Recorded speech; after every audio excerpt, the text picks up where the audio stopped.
What's up, everyone? Justin here, back with a new review show for NXT Takeover in Your House. 2021 just ended. Very, very good takeover. It definitely delivered. As always, NXT takeovers are always really fucking good. Really good and great. So up first we had the pre-show. I watched some of it, most of it.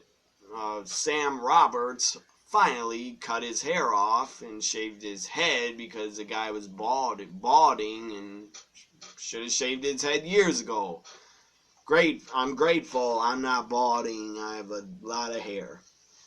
So anyways, I gotta start with Peacock on PlayStation 4. What the fuck? You were fucking up for the last 3 mornings, 3 nights. You were fucking up. Peacock, the app, did not want to play on PlayStation 4. I tried it over and over. I uninstalled it. I downloaded the app over and over. Uninstalled it, downloaded it, uninstalled it, downloaded it. I fucking shut down my PS4, unplugged it, plugged it back in. Hardly anything worked. Every time a message kept popping up when I tried to go into Peacock. You were fucking, yeah, that's why you're called the cock, because you were fucking up and you were blowing your load badly. Anyways. Yeah, I just had to share that and rant about it. It really fucking pissed me off that I've had Peacock since like March 20th. I think. Right before the Fastlane pay-per-view. And yes, I did only get Peacock for WWE. It is very nice. And it's an added bonus that they have a lot of movies on there to watch. That's cool. With wrestling and a couple of TV shows, but anyways, I got Peacock for WWE, and I also enjoy watching the old Saturday Night Lives. I fucking love that show. Anyways, Peacock on PS4 was shit. The past 3 days. I kept opening or trying to go into Peacock and watch some of what I fucking pay for. And it wouldn't. A message kept coming up saying, sorry, cannot connect. Please try again later. Over and over it said that shit. And it's not my internet. My internet is strong. It is good. HBO Max. I pay for that. It plays fine. Amazon Prime plays fine. YouTube plays fine. Peacock played perfect from March until 3 days ago. Played good for 2.5 months. Actually, almost 3 months I've had Peacock. But it played perfect. Except for 3 days ago, it started fucking up and it pissed me the hell off.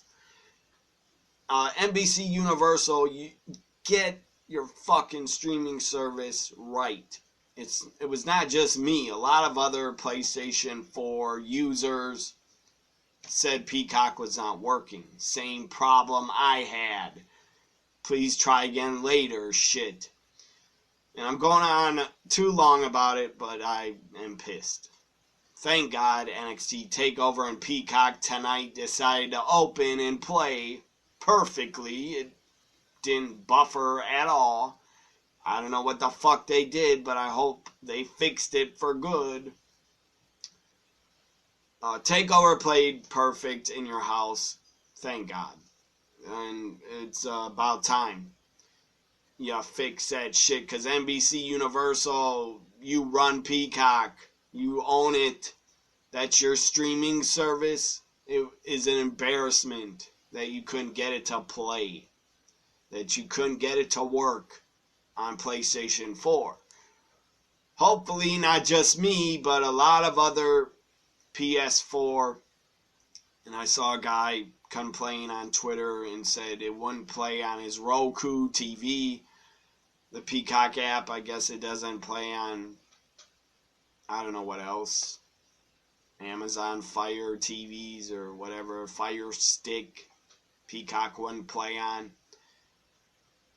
So, Peacock has had a lot of fucking issues the last 3 days for me. NBC Universal, you're a fucking billion-dollar company. I don't know how much money you have, but it's a lot of fucking money. It's an embarrassment. You couldn't fix the problem like 2 days ago. I complained to them on Twitter. They said DM me. I DM'd them, and they didn't help me at all. They just said, what's your email? I gave them my email for the account. They didn't do anything. They told me uninstall the app. I did that about 25 times, and it didn't really work still. Back to TakeOver in my review of TakeOver in Your House up first. So now Sam Roberts has a bald head. He looks better, but now he looks just like a bald-headed bastard. He doesn't look that good bald. But better than his balding hair.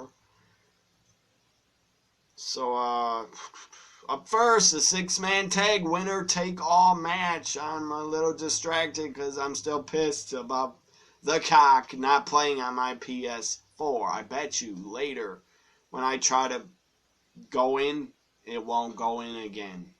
Probably will say the same shit. That they can't connect. So, yeah, HBO Max, I've had that for like 9 months. It's been perfect. It never fucks up. Peacock, NBC Universal. Take a fucking lesson from what HBO Max, how it runs. Take lessons and run your service like HBO Max, you fucking idiot retards. And NBC Universal, Peacock, you probably got fucking more money than HBO. Who knows? But you might. And you can't even have a good streaming service. I just want it to be fixed. And TakeOver played for me on the PlayStation 4. Hopefully it's fixed.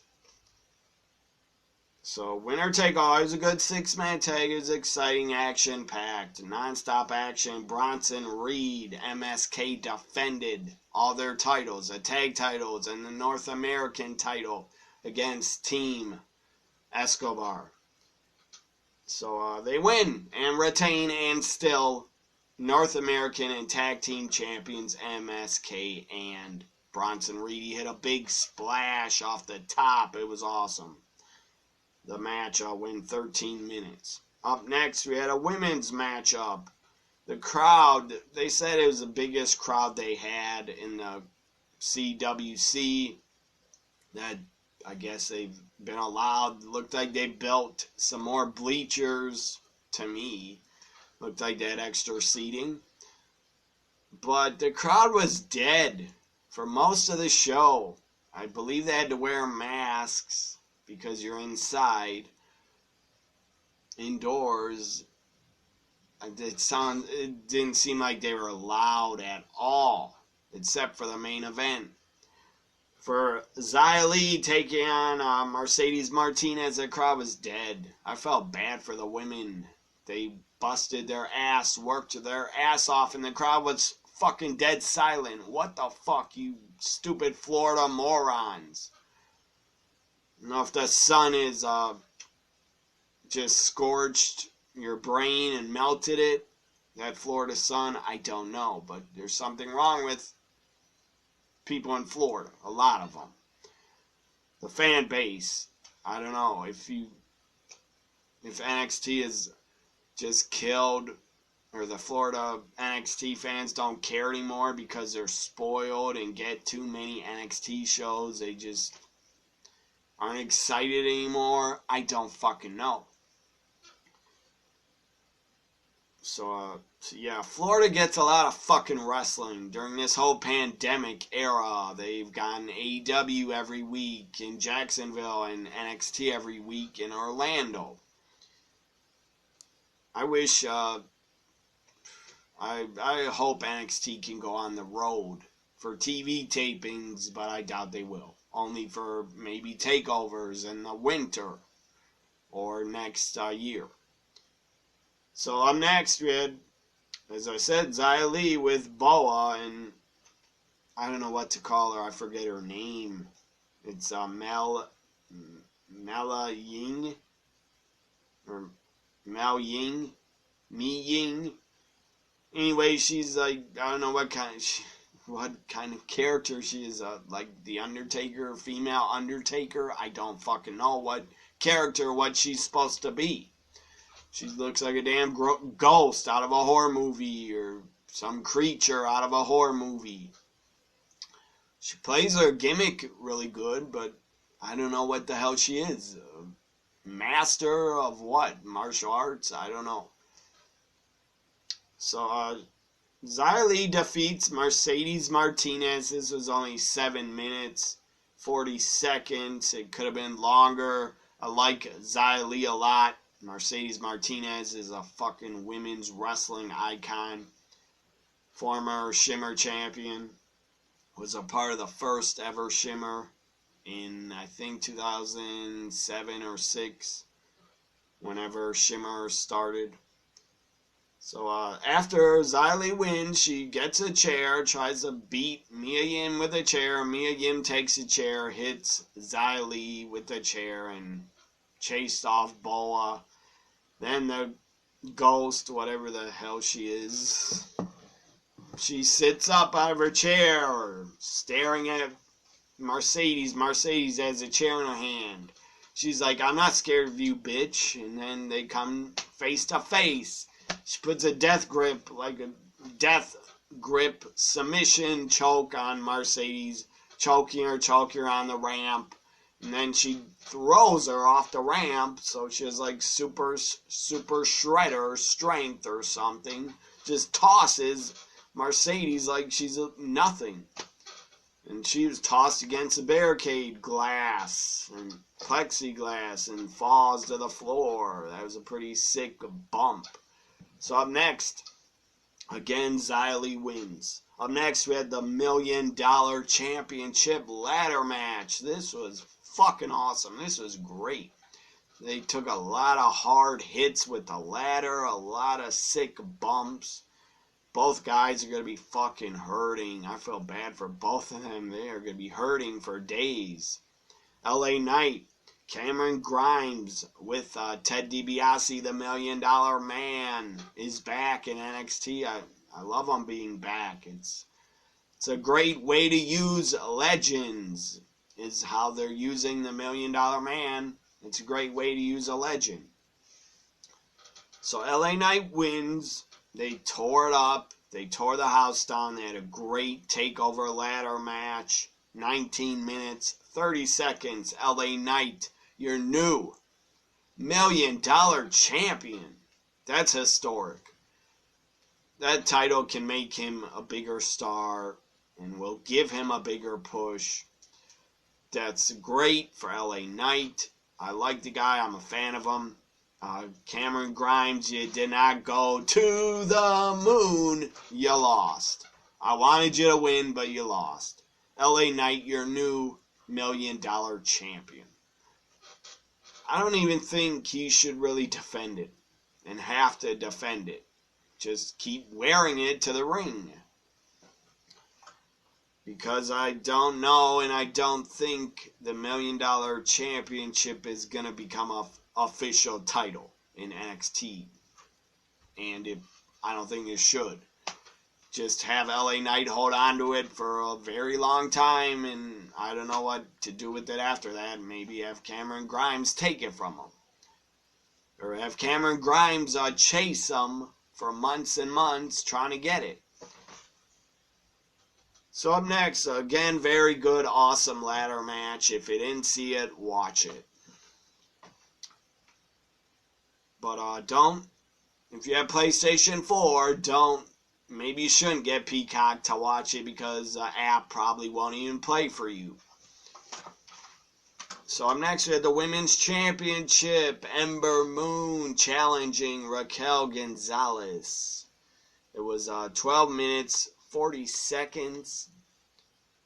It felt longer than 12 minutes, but it was 12:40. Raquel Gonzalez with Dakota Kai.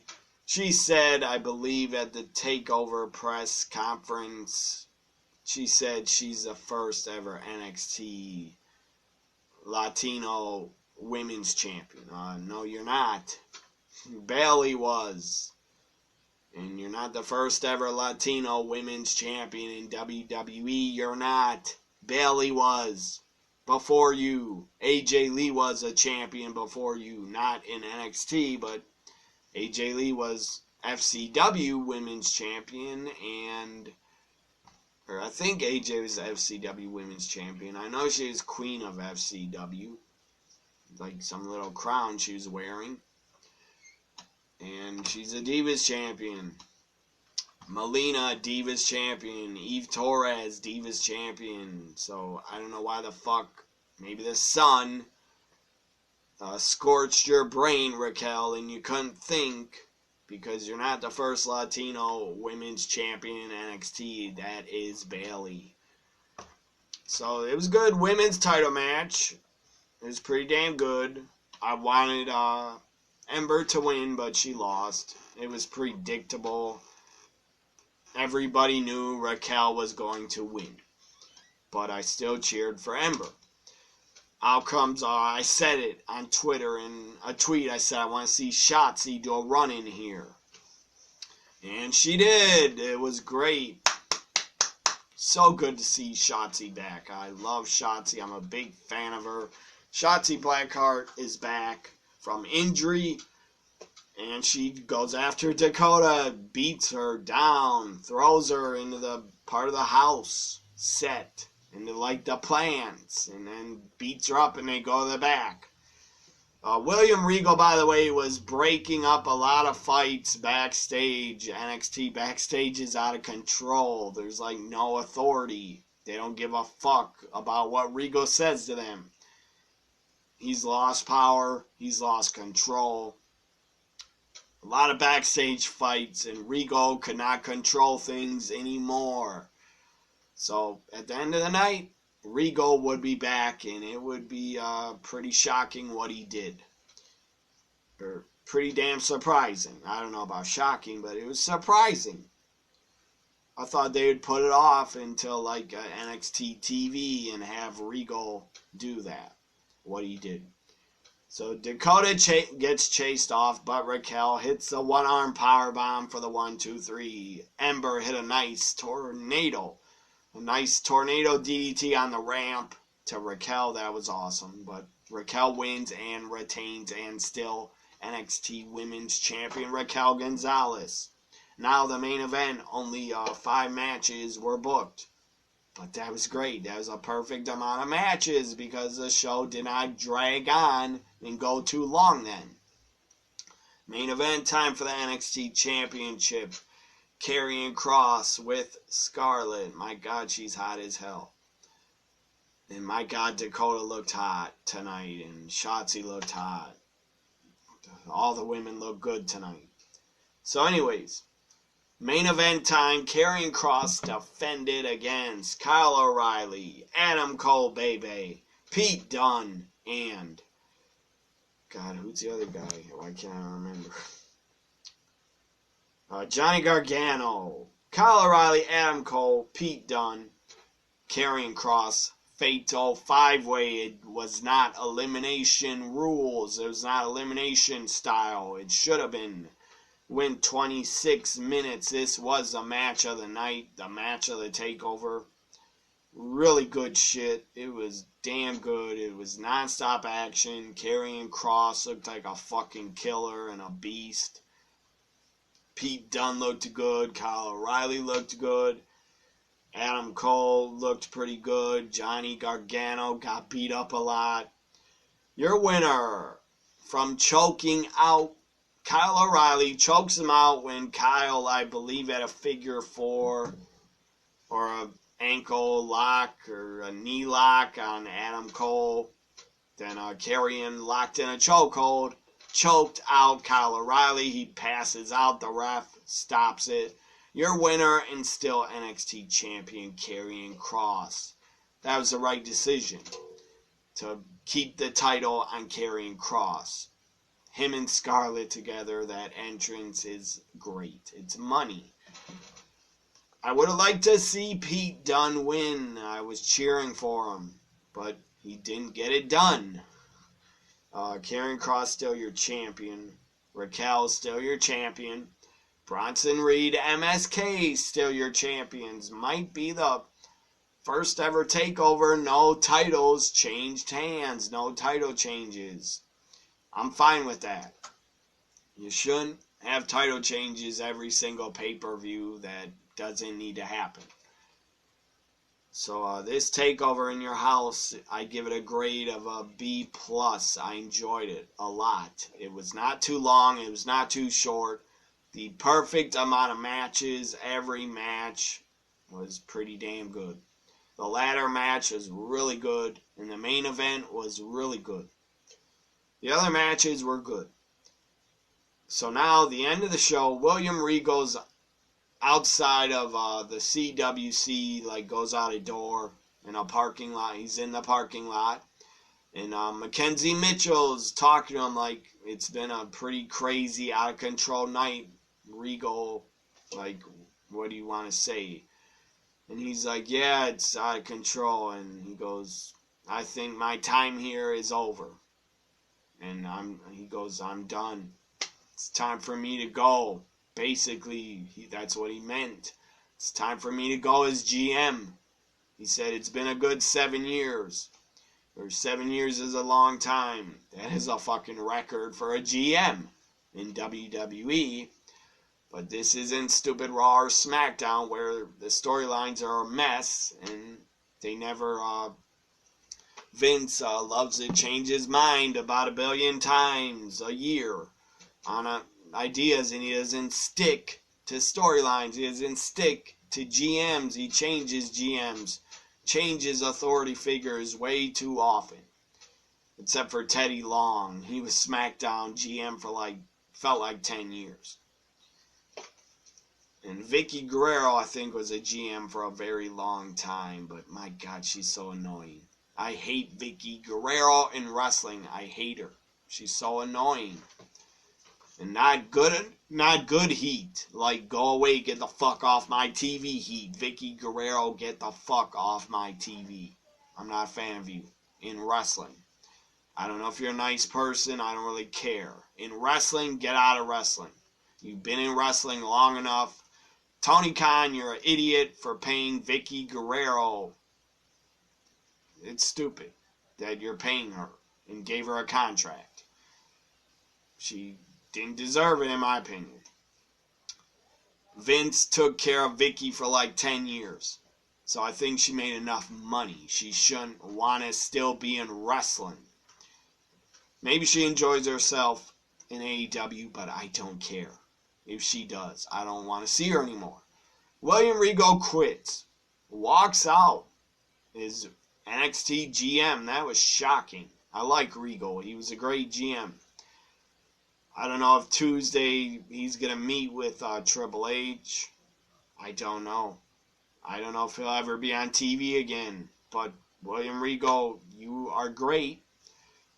You were a hell of a wrestler. And a great fucking GM. If you're gone for good, Regal, you will be missed on TV. By me.